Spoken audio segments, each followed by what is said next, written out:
আমার প্রিয় ও স্নেহের 2024 সালের নতুন বছরের নবম শ্রেণীর ছাত্রছাত্রী বন্ধুরা, আশা করি তোমার সবাই ভালো আছো।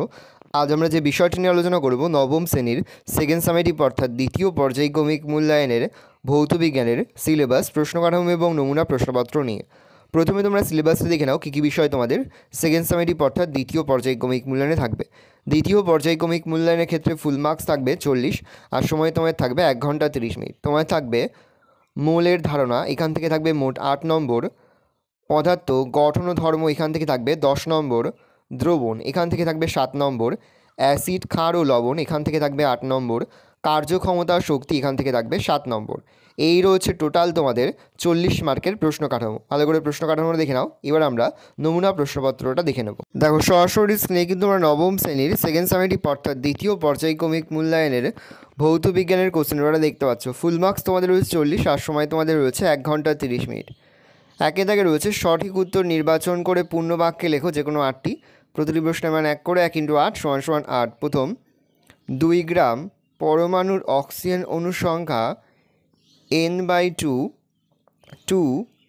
2n n/10, উত্তর হবে n। পরের প্রশ্ন, প্রতি কিগ্রা চিনির দাম 6 টাকা হলে 1 মোল চিনির দাম 20.5 টাকা, 2.05 টাকা, 5.02 টাকা, 2.50 টাকা, উত্তর হবে 2.05 টাকা। পরের প্রশ্ন, একটি স্টিমার নদী থেকে সাগরে প্রবেশ করলে ডুবে যাবে, আরও ভেসে উঠবে, কিছুটা ডুবে যাবে, কাত হয়ে পড়বে, উত্তর হবে আরও ভেসে উঠবে। পরের প্রশ্ন, পড়ন্ত বৃষ্টির ফোঁটার প্রান্তীয় বেগ লাভ করার কারণ হলো বায়ু প্রবাহ, বায়ুর সান্দ্রতা, পৃষ্ঠটান, বায়ুর ঊর্ধ্বঘাত, উত্তর হবে বায়ুর সান্দ্রতা। পরের প্রশ্ন, উষ্ণতা বৃদ্ধিতে জলে CaSO4-এর দ্রাব্যতা হ্রাস পায়, বৃদ্ধি পায়, একই থাকে, দ্রুত বৃদ্ধি পায়, উত্তর হবে হ্রাস পায়। পরের প্রশ্ন, স্টার্চ থেকে গ্লুকোজ প্রস্তুতিতে ব্যবহার হয় HCl, NaOH, H2SO4, HNO3, উত্তর হবে HCl। পরের প্রশ্ন, কোনো নির্দিষ্ট উষ্ণতায় একটি সম্পৃক্ত দ্রবণে আরও কিছু দ্রাব্য যোগ করলে দ্রবণের ঘনত্ব বাড়বে, কমবে, একই থাকবে, কোনোটিই নয়, উত্তর হবে একই থাকবে। প্রশ্ন, কপার কুচি ও ঘন নাইট্রিক অ্যাসিড উৎপন্ন করলে উৎপন্ন হবে CO2, NO2, N2O, NO, উত্তর হবে NO2। পরের প্রশ্ন, স্থিতিস্থাপক গুণাঙ্কের মাত্রা প্রদত্ত কোন রাশির সঙ্গে সমান? বল, ভরবেগ, পীড়ন না ত্বরণ, উত্তর হবে পীড়ন। পরের প্রশ্ন, কোন দুটি ভৌত রাশির মাত্রীয় সংকেত একই হবে? কার্যক্ষমতা, চাপ ও ঘাত, পীড়ন ও ইয়ং গুণাঙ্ক, ত্বরণ ও সরণ, উত্তর হবে পীড়ন ও ইয়ং গুণাঙ্ক। 2 দাগে রয়েছে নিম্নলিখিত প্রশ্নগুলির অতি সংক্ষেপে উত্তর দাও। বিকল্প প্রশ্নগুলো লক্ষণীয়। প্রশ্নের মান 1 করে 1 × 7 = 7। প্রথম, বাঁধের জলে কি শক্তি সঞ্চিত থাকে? উত্তর লিখবে স্থিতি শক্তি সঞ্চিত থাকে। পরের প্রশ্ন, জুল ও আর্গের মধ্যে সম্পর্ক লেখো। 1 জুল = 10⁷ আর্গ। পরের প্রশ্ন, NaCl এর আণবিক ভর 58.5, সত্য না মিথ্যা? উত্তর হবে মিথ্যা। পরের প্রশ্ন, পীড়ন সর্বদা বিকৃতির সমানুপাতিক, সত্য না মিথ্যা? উত্তর হবে সত্য। প্রশ্ন, একটি সম্পূর্ণ স্থিতিস্থাপক বস্তুর ইয়ং গুণাঙ্কের মান কত? উত্তর হবে অসীম। পরের প্রশ্ন, কোনো স্প্রিংকে কেটে ছোট করলে সেটির বল ধ্রুবকের মান বাড়বে না কমবে? উত্তর হবে বাড়বে। পরের প্রশ্ন, এক টুকরো পাথরের রবারের তারের এক প্রান্তে বেঁধে দেওয়া হলো, তারপর অপর প্রান্ত ধরে জলের মধ্যে পাথরটি ডোবানো হলো, রবারের তারের দৈর্ঘ্য প্রসারণের কোন পরিবর্তন হবে? উত্তর হবে হ্যাঁ, কমবে। অথবা রয়েছে, ব্যাপন ধর্মের জন্য ব্লটিং পেপার কালি শোষণ করে, সত্য না মিথ্যা? উত্তর হবে মিথ্যা। প্রশ্ন, দাঁতের এনামেল ড্যাশ দ্বারা গঠিত, উত্তর হবে CaSO4। প্রশ্ন, আর্কিমিডিসের সূত্রটি কি কৃত্রিম উপগ্রহের জন্য প্রযোজ্য? উত্তর হবে না, প্রযোজ্য নয়। পরে 3 দাগে রয়েছে নিম্নলিখিত প্রশ্নগুলির সংক্ষিপ্ত উত্তর দাও। বিকল্প প্রশ্ন লক্ষণীয়। প্রশ্নের মান 2 করে 2 × 5 = 10। প্রথম, এক টুকরো লোহা জলে ডুবে যায় কিন্তু লোহার জাহাজ জলে ভাসে কেন? তো লিখবে কোনো বস্তু তখনই তরলে ভাসবে যখন তরলের প্লাবতা বস্তুর ওজনের সমান হবে। এক টুকরো লোহা জলে ফেললে তা যতটা পরিমাণ জল অপসারণ করে তার ওজন লোহার টুকরোর ওজন অপেক্ষা কম, সেই জন্যই লোহার টুকরো জলে ডুবে যায়, কিন্তু লোহার জাহাজ যে পরিমাণ জল অপসারণ করে তার ওজন জাহাজের ওজনের সমান হওয়ায় জাহাজ জলে ভাসে। অথবা দিয়ে রয়েছে প্রমাণ বায়ুমণ্ডলীয় চাপ কাকে বলে, তার সঙ্গে প্রমাণ চাপের মান নির্ণয় করো।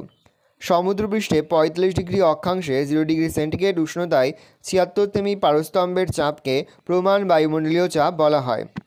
সমুদ্রপৃষ্ঠে 45 ডিগ্রি অক্ষাংশে অভিকর্ষজ ত্বরণ জি ইজিক্যাল টু 980.6 সেমি per s square, 0 degree centigrade এর উষ্ণতায় পারদের ঘনত্ব ডি ইজিক্যাল টু 13.596 গ্রাম পার সেমি স্কোয়ার ও পারস্তম্ভের উচ্চতা এইচ ইজিক্যাল টু 76 সেমি হলে প্রমাণ চাপ p equal to h d g equal to 76 into 13.596 into 98.6 equal to 1.01325 into 10 degree d y n per সেমি স্কোয়ার।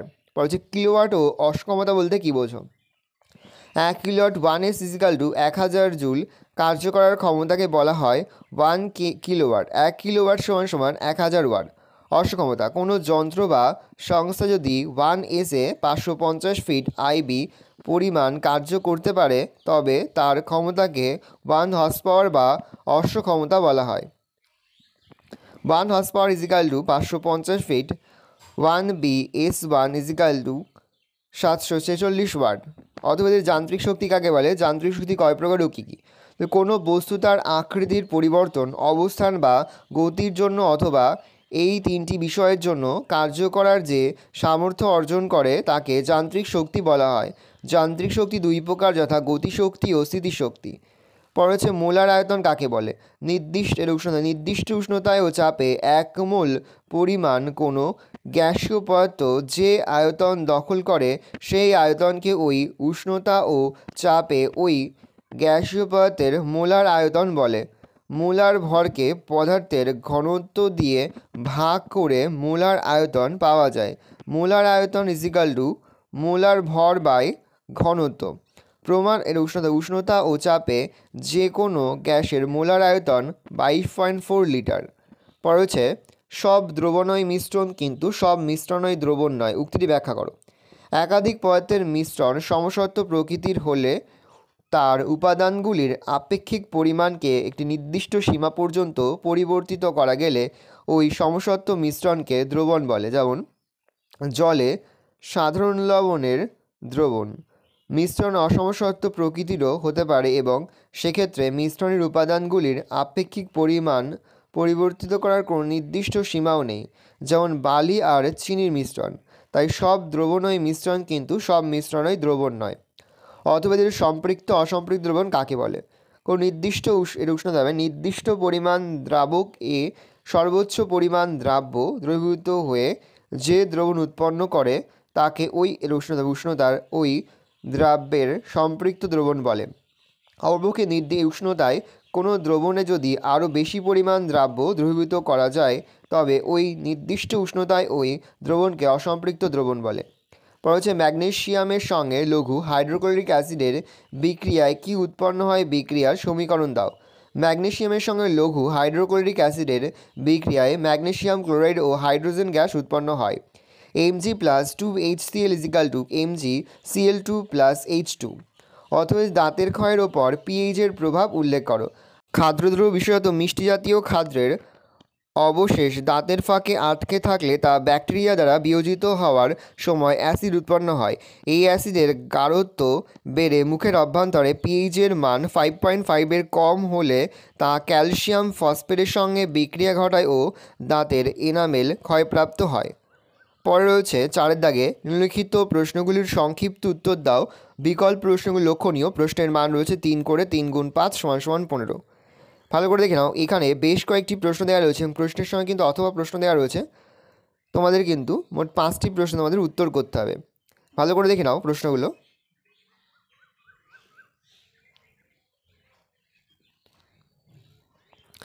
মোট 5টি প্রশ্ন দেওয়া রয়েছে। 5টি প্রশ্নের সঙ্গে কিন্তু প্রতিটি প্রশ্নের সঙ্গে কিন্তু অথবা প্রশ্ন দেওয়া রয়েছে। ভালো করে দেখে নাও। এই রয়েছে টোটাল তোমাদের সেকেন্ড সামেটিভ অর্থাৎ দ্বিতীয় পর্যায়ক্রমিক মূল্যায়নের নবম শ্রেণীর ভৌত বিজ্ঞানের কোশ্চেন পেপার। তাহলে তোমরা কোশ্চেনটা দেখে নাও। আশা করি ভিডিওটা ভালো লেগেছে। ভিডিওটা ভালো লাগলে ভিডিওকে লাইক করে থাকতে ভুলবে না। আর আমার চ্যানেল নতুন হাত লাল কালার সাবস্ক্রাইব প্রেস করে পাশে বেল আইকনটা প্রেস করে যখন নতুন কোনো ভিডিও আপলোড করি সবার ফার্স্ট নোটিফিকেশন তোমরা পেয়ে যাও। আর এই ভিডিওটি তোমার বন্ধু বান্ধবী আত্মীয় স্বজন সবার মধ্যে কিন্তু অনেক অনেক শেয়ার করেছে যারা এবছর নবম শ্রেণীতে পড়ছে। আমরা কিন্তু ইতিমধ্যে নবম শ্রেণীর প্রতিটি বিষয়ের সিলেবাস, প্রশ্ন কাঠামো এবং নমুনা প্রশ্নপত্র কিন্তু আপলোড করে দিয়েছি। তোমরা যদি এখনও পর্যন্ত সেই ভিডিওগুলো না দেখে থাকো, ভিডিওগুলো কিন্তু তাড়াতাড়ি দেখে নাও। তোমাদের সকলকে জানাই আগাম পরীক্ষার অনেক অনেক শুভেচ্ছা এবং অভিনন্দন। আশা করি সকলের পরীক্ষায় খুব ভালো হবে।